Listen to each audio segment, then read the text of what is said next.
आज की बात। स्वागत। तथागत बुद्ध की शिक्षाओं में इस बात को बड़ा जोर देकर कहा जाता है कि तथागत ने दुखों से मुक्त होने का जो रास्ता है वो दिखाए और ये समझाए कि आदमी दुखों से मुक्त हो सकता है और दुख मुक्ति की राह को वो चल सकता है। यानी कि लोग जो चाहते हैं कि उनके जीवन में सुख आए, तो सुख आने के लिए दुख मुक्ति की राह को चलना होगा। अब तथागत की ये जो शिक्षा है कि दुख मुक्ति की राह चली जा सकती है, तो तथागत ने इसका क्या उपचार बताया? आइए जरा आज की बात में इसी को समझने का प्रयास करते हैं।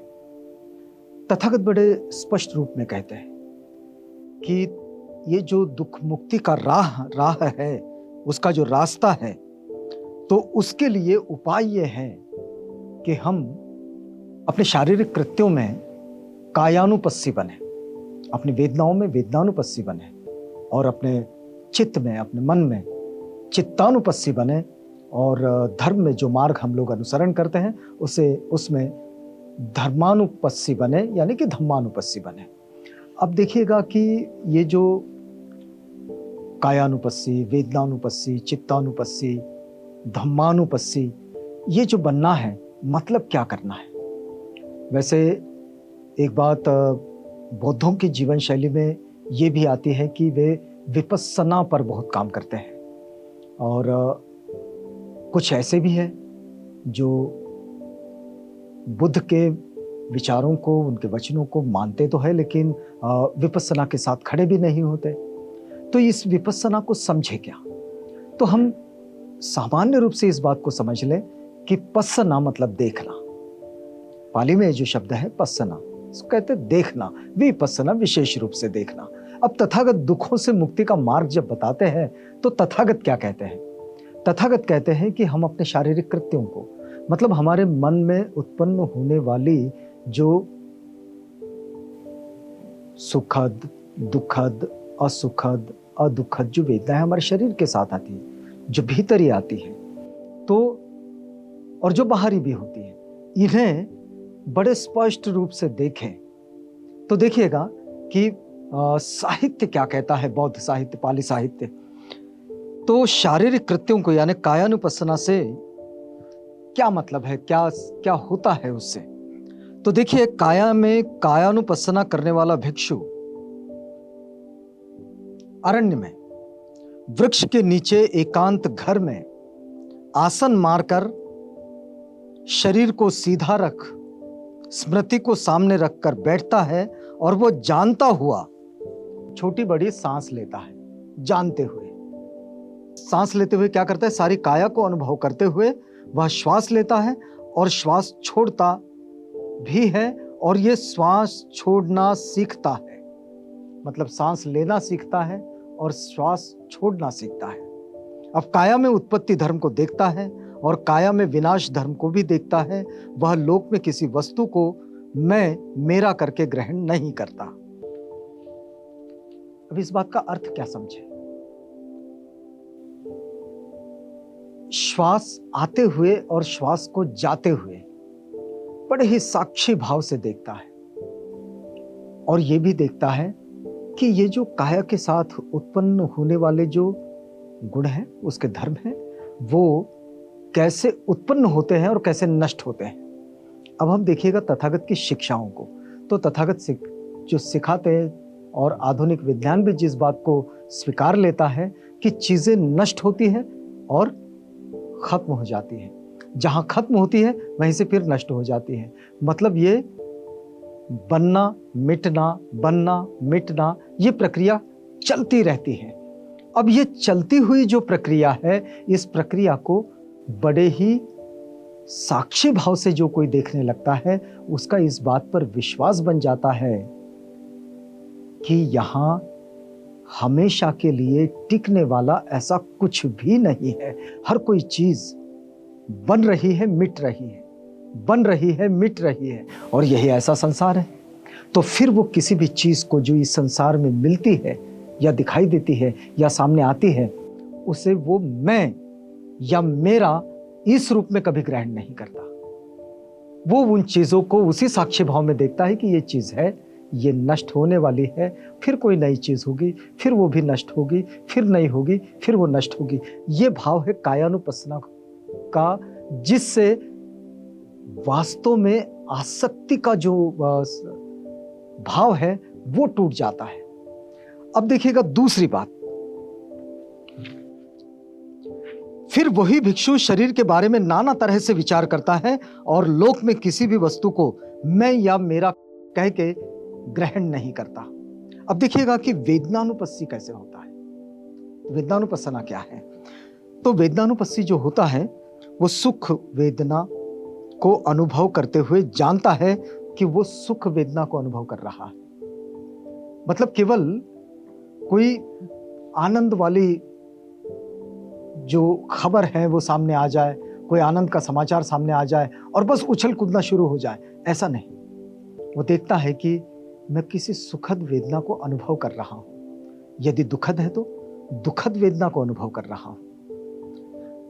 कोई असुखद अदुखद ऐसी भी कोई वेदना होती है तो वो अनुभव करता है कि हाँ, ये कोई असुखद अदुखद वेदना है। और इस तरह से इस भाव के साथ वो वेदनाओं को देखता है, वो वेदनानुपस्सी होता है।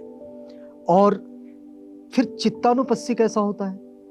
तो चित्तानुपस्सी चित्त की जैसी भी अवस्था होती है उसे जानता है। मतलब जो जागरूक रूप से अपने चित्त पर काम करता है तो वो ये जानता है कि ये जो मेरा चित्त है, इस चित्त में अभी राग उत्पन्न हुआ है, अभी मोह उत्पन्न हुआ है, अभी दोष उत्पन्न हुआ है, अभी गुण उत्पन्न हुआ है। ये सारी चीजों को वो जानता है। और धर्मानुपस्सी कैसा होता है, जिसे हम धर्मानुपस्सी कहें, तो भिक्षु के चित्त के सम्मुख उपस्थित होने वाले जितने भी विषय हैं, इन विषयों को ही धर्म कहा जाता है। ये जो जितने भी विषय हैं उन सभी के बारे में वो विचार करता है और वह लोक में किसी भी वस्तु को, मतलब उसका ये जो मार्ग बन जाता है, रास्ता, धर्म ये रास्ता है जिसको ग्रहण किया जाता है, जिसको धारण किया जाता है, तो वो इस बात को जानता है कि कौन सी चीज है और इसे वो कभी भी मैं या मेरा इस रूप में ग्रहण नहीं करता कि ये चीज मेरी है, इस रूप में वो ग्रहण नहीं करता। और ये ही उसकी विशेषता होती है। तो सामान्य रूप से दुखों से दूर जाने का ये मूल तत्व है जो तथागत सिखाते हैं कि किसी भी चीज को अगर मेरा के रूप में ग्रहण किए तो फिर वहां से आसक्ति, मोह, लोभ ये सब शुरू हो जाते हैं और फिर आदमी दुखी होने लगता है, क्योंकि वो चीजें छूटती तो है ही, वो उनके पास रहने वाली तो होती नहीं। और लेकिन उसने ग्रहण जो किया होता है वो मेरा के रूप में अगर ग्रहण कर लिया है तो फिर उसे दुख होता है उसके छूटने से। और ये जो छूटने का दुख ना हो इसके लिए, क्योंकि चीजों को नष्ट होना फिर बनना, ये भाव तो चलता ही रहेगा और ये प्रक्रिया पूर्ण रूप से चलती ही रहेगी। अब बात ऐसी है कि ये सारी की सारी जो प्रक्रिया है, इस पूरी प्रक्रिया को जब हम समझते हैं कि ऐसा करने से दुखों से मुक्त होने का रास्ता हम चलने लगते हैं। तथागत बुद्ध की शिक्षाएं यही कहती हैं। जब हम इस रास्ते को चलते हैं, हर विषय में अनासक्त रहते हैं, किसी विषय में आसक्त नहीं होते, किसी विषय में मोह नहीं रखते, किसी विषय का लोभ नहीं होता, तो ऐसे में हम जो आगे बढ़ते हैं तो कहा यह गया है, जो कहा गया है वो ये है कि ये ऐसा करने वाला अनेक प्रकार की रिद्धियों को प्राप्त करता है। और ये बौद्ध साहित्य में लिखा है। फिर उसमें यह भी लिखा गया है कि वो दूर के शब्दों को भी और समीप के शब्दों को भी बड़ी आसानी से सुन लेता है।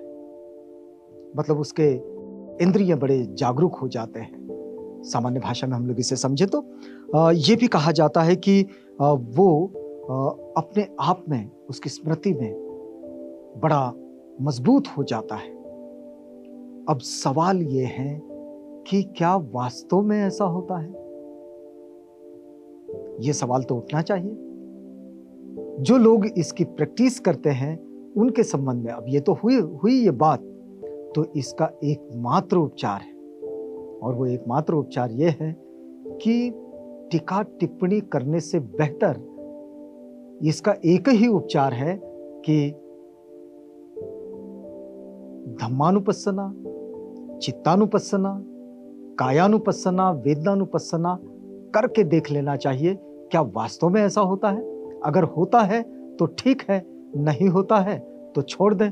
और ये जो छोड़ दे वाली बात है, ये भी तथागत बुद्ध ने स्वयं ही सिखाई और समझाई है। और तथागत कहते हैं कि मैं कहता हूं इसलिए तो मत मानो, करके देखो, जांचो, परखो, अपनी बुद्धि की कसौटी पर कसो, ठीक उतरता है, जचता है, खरा उतरता है तो स्वीकार लो। ये तथागत की मूल शिक्षाएं, जिसे हम हर जगह पर एक कसौटी के रूप में खड़ा करके उसे लगा कर देख सकते हैं। और इससे हम लोग इस बात को समझ सकते हैं, क्योंकि तथागत ने तो मार्ग यही बताया है। और तथागत कहते हैं कि यदि ये प्रैक्टिस कोई करता है तो निश्चित रूप से दुखों से मुक्त होता है और निब्बाण की राह चल देता है। तो आज की बात में यहां रुकते हैं, कल मिलेंगे किसी और जानकारी के साथ। तब तक के लिए हमें इजाजत दीजिएगा।